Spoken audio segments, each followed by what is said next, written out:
Graça e paz. A missão de anunciar que a verdade liberta entrou em meu coração e no de um grupo de pessoas que juntamente comigo abraçaram esse propósito, sendo uma parte deles membros da minha família, quando Jesus se revelou a nós através das Escrituras Sagradas, sendo Ele a verdade e, consequentemente, a Sua palavra, quando ainda éramos devotos e praticantes de uma seita de segmento espírita desde o nosso nascimento. Ninguém nos evangelizou, pois a blindagem que o diabo havia colocado em nós era para nos apresentarmos para todos como evangélicos, sem o sermos. Claro que a blindagem do diabo não está preparada para suportar as armas de Deus. A mentira não pode superabundar a verdade. Em 2 Coríntios, no capítulo 13, verso 8, diz assim: porque nada podemos contra a verdade, senão pela verdade. Ninguém apresentou o verdadeiro Jesus para nós, mas Jesus se fez apresentar quando passamos a dar ouvidos ao seu chamado através da sua palavra, a saber, a Bíblia Sagrada. Não adianta apenas ter uma Bíblia na estante aberta no 91 de Salmos, como se fosse um amuleto protetor. Necessário é dar ouvidos aos seus escritos. Dar ouvidos também significa obedecer. E quando você obedece, você identifica os seus erros e pecados ao qual estava praticando, negando-os, confessando-os ao Senhor e tomando uma nova direção de vida. Anunciar a verdade também implica em denunciar a mentira. Desde então, quando compreendemos isso, começamos a anunciar e a pregar. Como eu trabalhava como criador de sites, isso a partir de 2009, com recursos próprios, em uma época em que a força por pesquisas era pelos motores de buscas como Google, Yahoo, etc. E em um período de tempo alcançamos quase 500 mil de acessos através do nosso site. Isso nos trouxe críticas, mas também resultados, pedidos de oração, pedidos de ajuda, pedidos de conselhos e até almas se renderam ao Senhor Jesus através do conteúdo do site, que era a pregação da Palavra de Deus, cujo título era A Verdade Liberta. Neste mesmo período de tempo, em uma época em que o YouTube estava nascendo, começamos a criar conteúdos de vídeos, nada profissional, tudo amador, quando não se falava de youtubers. Fazíamos cultos semanais para orar pelos prisioneiros de seitas, escravos da mentiras, para que fossem libertos. E também nesses cultos convidávamos pessoas e pregávamos o Evangelho. Filmávamos e gravávamos a pregação para fazer DVDs e postar no YouTube. Sei de DVDs com a nossa pregação que foi levado até na cadeia para serem assistidos, além de distribuídos para diversas pessoas, e os nossos vídeos no YouTube alcançaram a marca de 250 mil visualizações. Isso há 8 anos atrás. Hoje, o site não está mais ativo, pois essa ferramenta perdeu um pouco a sua força. O primeiro canal do YouTube está desatualizado por eu ter perdido acesso, depois de ter o meu computador e telefone roubado e, consequentemente, o meu número bloqueado. Mas os vídeos ainda estão lá. As pregações e hinos antigos que gravamos ainda estão lá e até hoje podem ser acessados e ainda produzem resultado. Como hoje moro na Europa, não conseguimos mais produzir conteúdos no formato de antes, mas a missão de anunciar que a verdade liberta continua.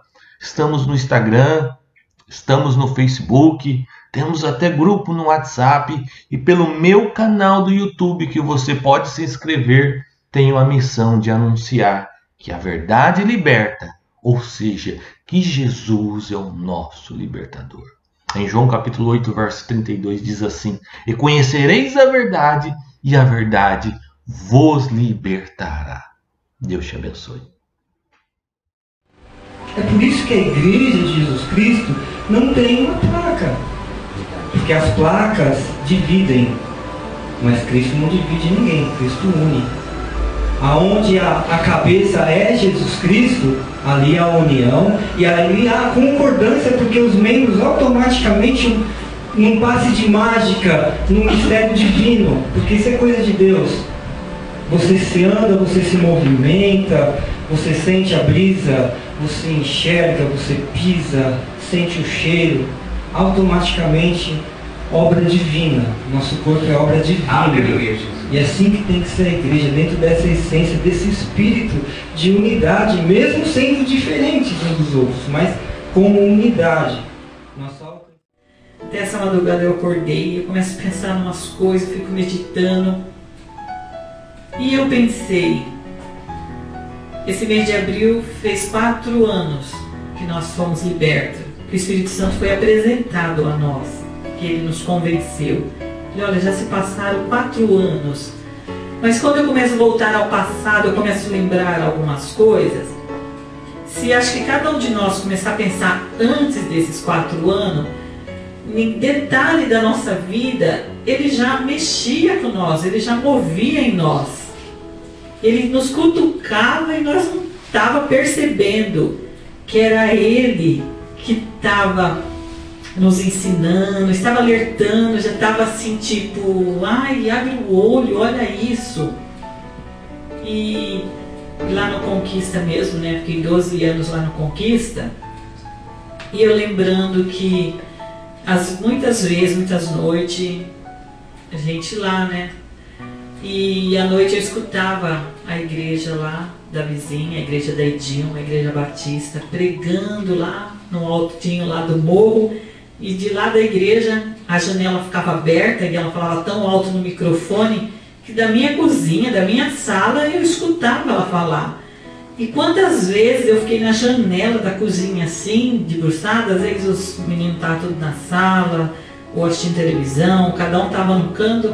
E eu me lembrei hoje que eu estava sentada, quantas vezes eu fiquei debruçada na janela, tentando ouvir o que ela estava falando. Por causa de um exclusivismo, né? Uma ignorância nossa, eu não poderia subir a rua ali, entrar dentro da igreja, eu poderia sentar dentro da igreja e ouvir a palavra.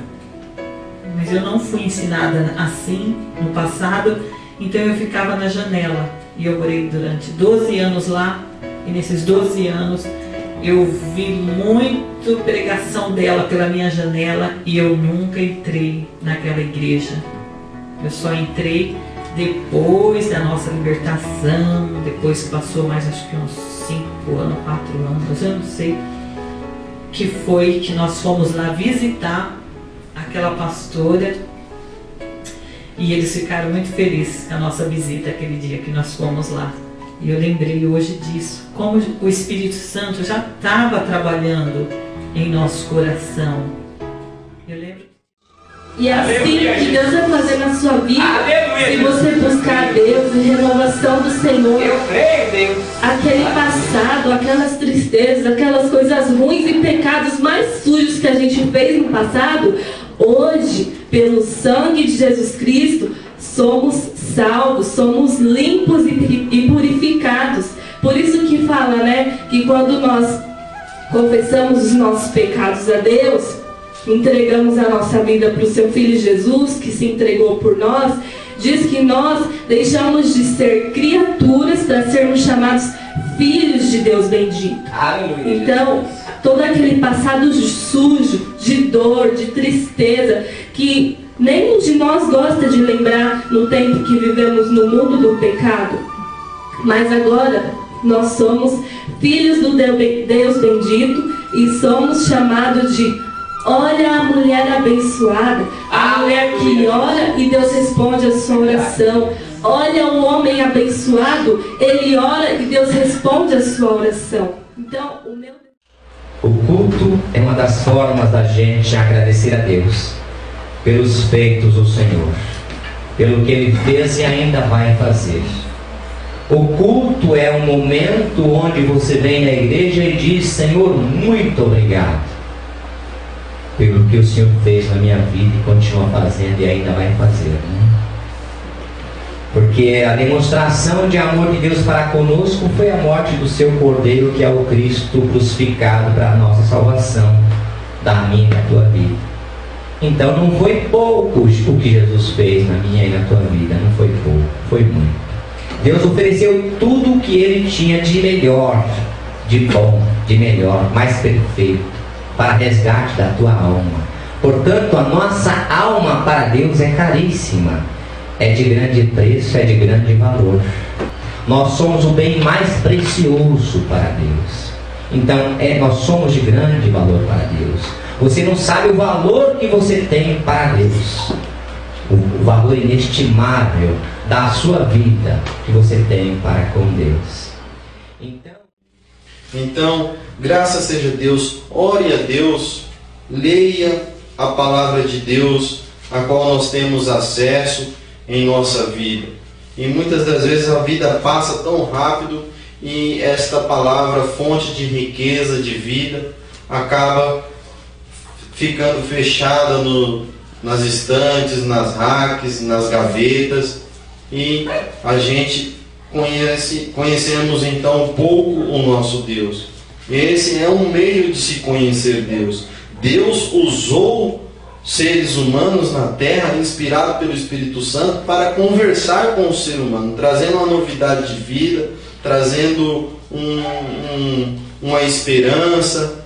Então, que nós possamos nos nossos dias folhear mais essa palavra, retirar dessa fonte algo para a nossa vida, que isso que transforma a nossa vida, transforma o nosso caráter, transforma o curso da nossa vida, e nós aprendemos com o nosso Deus Todo-Poderoso, Criador do céu e da terra, e também conhecemos mais a Jesus Cristo através do Espírito Santo e da Palavra de Deus.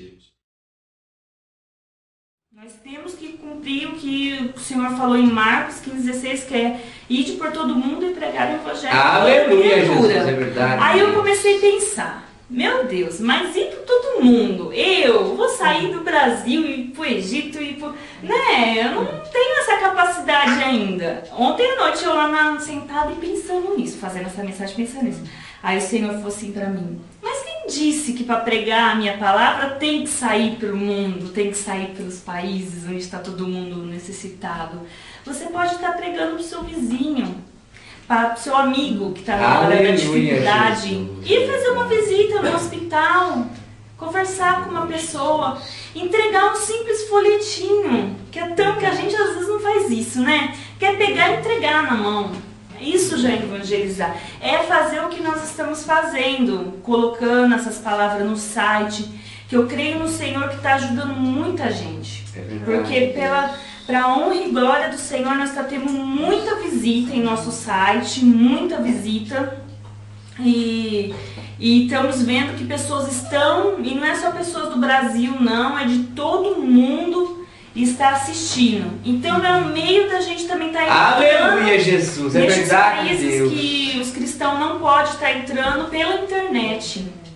Aí hoje cedo eu orando, falando com o Senhor, eu pensei, meu Deus, obrigada, porque nós estamos num país livre, que nós podemos sair gritando pela rua, que o Senhor é o nosso Salvador, que o Senhor é único, sai falando para todo mundo.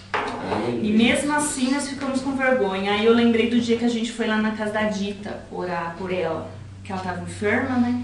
Aí a gente foi lá orar por ela e o marido dela não acreditava em nada, não queria saber de nada, nós pedimos autorização dele, pode estar orando, pode, a gente foi lá, orou por ela e daquela oração que nós fizemos, tocou no coração dele, e aí não era mais ela que pedia a oração, era ele que pedia para estar orando na casa dele, cada dia. E para a honra e glória do Senhor, a última vez que nós fomos lá, ele aceitou Jesus. Ele aceitou Jesus, eu fiquei muito feliz, porque eu falei, Senhor, mais uma alma para o Senhor. Quantas almas estão sedentas, quantas almas não conhecem uma simples oração que nós fizemos lá na casa dela. E o marido aceitou Jesus, o marido que vivia no bar, que não acreditava, não queria ouvir, aceitou Jesus. Uma simples oração, então nós não precisamos de muito para anunciar a palavra do Senhor. É pouco. É você estar orando por uma pessoa necessitada, uma pessoa simples, numa casa simples.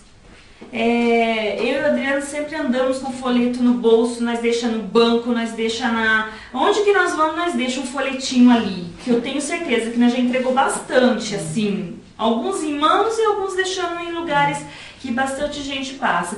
Eu creio que esses folhetinhos serviu para alguma pessoa. E Jesus faz essa comparação a nós. Hoje nós temos que alicerçar a nossa vida. Na onde? Na palavra do Senhor Jesus. Hoje nós temos que ouvir a palavra dele e colocá-la em prática. Nós temos que ouvir a palavra dele e vivê-la. Porque vai vir a hora que virão os fortes ventos. Existirá a hora que virão algo que vai tentar nos derrubar. O Senhor, ele incumbiu a cada um, segundo a sua capacidade, uma missão. E essa missão justamente é de cuidar da palavra, de cuidar da pregação do Evangelho, de se preocupar em construir alicerces firmados na rocha. Então hoje nós vemos homens de Deus pregando o Evangelho, pastores, porque o Senhor o constituiu para pregar a palavra, a fim de construir alicerces firmados sobre a rocha. Por isso que o Senhor deu-nos para essas funções, como diz, querendo o aperfeiçoamento dos santos, da igreja, para a boa obra do ministério, para a edificação do corpo, até que nós vamos chegar à medida completa, à estatura completa que é Cristo. E ele fala que isso também é importante, por isso que ele constituiu homens que têm capacidade de manter esse fortalecimento no corpo de Cristo, esse aperfeiçoamento dos santos.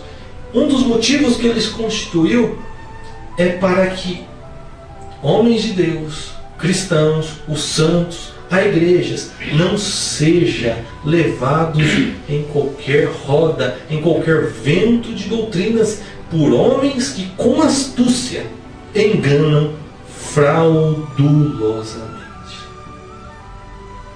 Um dos ventos que tem derrubado muitos cristãos, um dos ventos que tem derrubado os homens que aparentemente estava bem alicerçado, é o vento de doutrinas de homens que enganam fraudulosamente.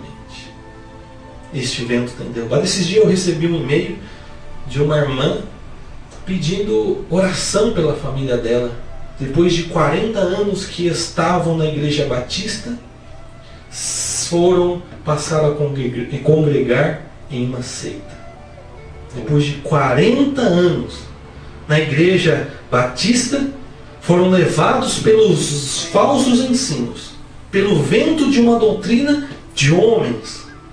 Eles foram levados, mas porque não estavam bem alicerçados. E essa moça me pediu oração, ajuda em oração, para que nós também orássemos, porque eles estavam pressionando ela, que era para ela ir também. E ela falou, não vou para isso não. São pessoas que não estavam. O tempo em que a pessoa está batizada, o tempo que uma pessoa está na igreja, não significa que ela está bem alicerçada. Você vai saber se alguém está alicerçado na palavra de Deus, na verdade de Cristo, é quando vem o vento. Às vezes passou 40 anos dentro da igreja, mas nunca veio o vento sobre ela. É a hora da prova, é a hora que vem o vento, que você vai saber se você está bem alicerçado. Então a nossa missão é se alicerçar na rocha, é se alicerçar na palavra de Deus, é fazer como o apóstolo Paulo diz aqui, seguindo a verdade em caridade ou em amor, para que a gente cresça em tudo naquele que é a cabeça, Cristo, do qual todo o corpo, todos nós juntos, bem ajustados e ligados pelo auxílio de todas as juntas, segundo a justa operação de cada parte, faz o aumento do corpo para a sua edificação em amor. O apóstolo Paulo dá uma lição de como se proteger disso. É estar juntos, é estar unidos, é estar sempre seguindo a verdade em amor, a verdade de Cristo, porque Ele é a cabeça. É estar tendo o Senhor Jesus como nosso alvo e objetivo, tendo todo o cuidado, tendo toda a cautela, porque o Senhor Jesus constituiu homens aí que têm aí a missão de levar o Evangelho para que este corpo tivesse um bom alicerce, para que este corpo tivesse alicerçado sobre ele, sobre a palavra, para quando vem esse tipo de ventos, essas falsas doutrinas, esses falsos ensinos, não sejamos levados. Mas para a glória de Deus, nós temos buscado nos alicerçar sobre a rocha. Para a glória de Deus, nós temos buscado nos alicerçar sobre a rocha que é a palavra.